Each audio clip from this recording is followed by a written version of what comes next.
Junior League of Binghamton. We have nominated Faith Vavra for the 2020 Women of Achievement Award through the status of Women's Council. We nominated Faith for recognition this year because Faith teaches us how to get stuff done. For 20 years, she has been an active member of the Junior League of Binghamton, not just here in our community, but in various communities where she's lived across the country and across the world. She's been actually a part of 5 different junior leagues. And what she shows us is how to not take no for an answer. When we are building the Copernic Science Park and we need to keep pressing forward for grants, we need to get the state involved to approve paperwork, Faith is the one who teaches us how to lobby for ourselves, how to use our voice, open it up, and make sure that we get the approvals, that we get the backing that we need to bring this Copernic Science Park to life. We were incredibly touched to send her off as a sustaining member this year, also recognizing her with the Watrous Bowl Award. And we can't say enough about how much we love Faith, how grateful we are for her leadership, and how much we hope she just doesn't disappear. So for 87 years now, the Junior League has operated projects and programs across the Southern Tier. We're building an outdoor STEM educational resource and playground at the Copernic Science Center and Observatory up in Vestal. The Science Park broke ground this past spring, and construction is expected to be completed at the end of July in no short order because of all of the efforts of Faith and the work that she did, not only to teach us how to advocate for our project, but also to help us get things done. Hi, my name is Faith Vavra, and I am a member of the Junior League of Binghamton. I've been a member since 1999, which seems forever, but love the Junior League and everything that the Junior League stands for. I grew up here in Binghamton. I went to Seton Catholic Central just up the street, where I think a lot of the values between my parents, volunteering and doing things within the community and being civil servants for jobs. Also, my grandfather working at the Broome County airport, everybody just kind of always had giving back as a goal. I think that I could not have been raised in a better community.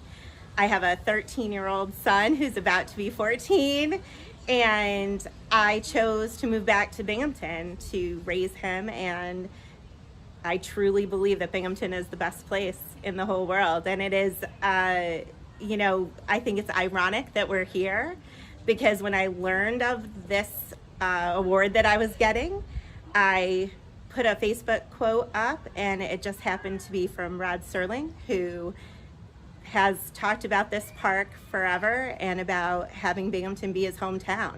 It means a lot to have a hometown when you're away. I've lived in about 8 different states and in about, 2 different countries, and wherever I went, Binghamton was always my home, and I don't think that you can replace what values and all kinds of things that I think are important here. When I was little, I used to help my mom with all of her volunteer activities. She would drag me along with her, and I would go to Hillendale Garden Club events, and I decided that when I went to college, I wanted to be sure that I had all kinds of opportunities. So I went to college at Rosemont College in Philadelphia, and I decided that I would go into nursing, which only lasted about 10 minutes.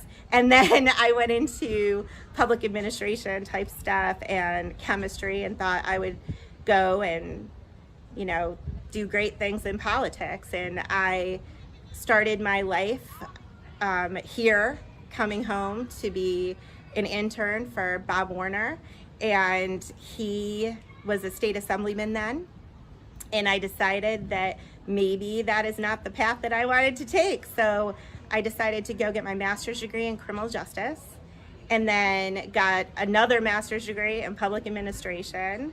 I taught at BCC. Through my experiences that I had before this point, I joined the Junior League of Binghamton in 1999, and I stayed with the Junior League every place that I moved for the next 20 years. And sometimes if they didn't have a junior league, I would have to do other things.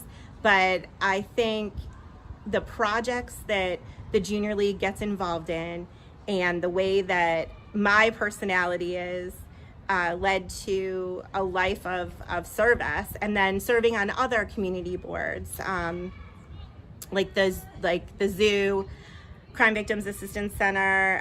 I think it just grows. I worked on rural Broome Counts committee that we did a lot of work with rural Broome County, and I just think that community is the way that people should live their lives. You should give back to what built you.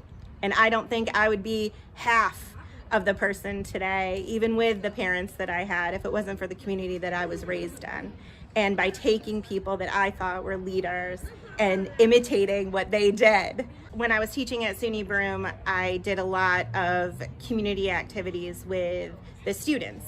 And I would take them to places along with my colleagues. We would go to parades and different community events so that they were learning how to be engaged in the community.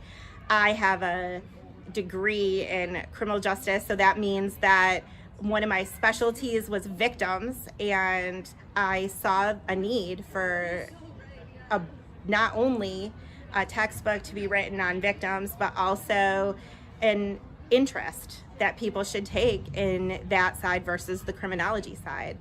I decided that there wasn't a textbook that was good enough, and went ahead and wrote, took excerpts from a bunch of different textbooks and made my own, so that when I taught victimology, it really was my spin on what I thought victimology should be. I was an executive director of a crime victim center when I was 25 years old. Up the street is Seton Catholic Central High School, where I went to high school, and I still am on the alumni board there, where still trying to help students to navigate what they're gonna do in their lives. And I love being at this park because I used to play tennis right behind me. I used to hang out at the carousel right behind me, and fitting that Rod Serling also left Binghamton and left his mark on Binghamton. I'm hoping that I can leave my mark. If I had one piece of advice to give somebody today that was just starting out, whether they're volunteering or whether they're just starting in the working world, I would say don't take no for an answer.